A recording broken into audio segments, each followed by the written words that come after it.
Haideți cu toți spre cer să privim, că-și negură vremii se lasă.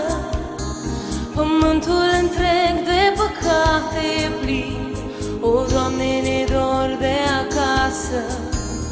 Desfrâul și ura azi lumea-au cuprins, familiile sunt destrămate, făclia iubirii aruncate s-a stins, altarele sunt dărâmate. Vine Domnul, vine Domnul, haideți toți să veghem unde lemn zi de zi să avem. Vine Domnul, vine Domnul,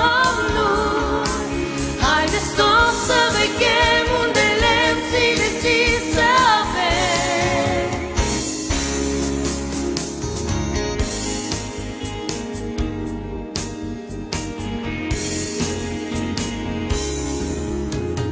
De astăzi cu toți în veghere să stăm, în rugă să cerem iertare și haine murdare să nu mai purtăm, să alegem îngusta cărare. Cu o inimă întreagă să îl așteptăm, pământul să nu ne mai lege, a noastră privire spre cer să îndreptăm, spre nu se arată nu-s rege. Vine Domnul, vine Domnul, haideți toți să veghem unde lemn zi de zi să avem. Vine Domnul, vine Domnul,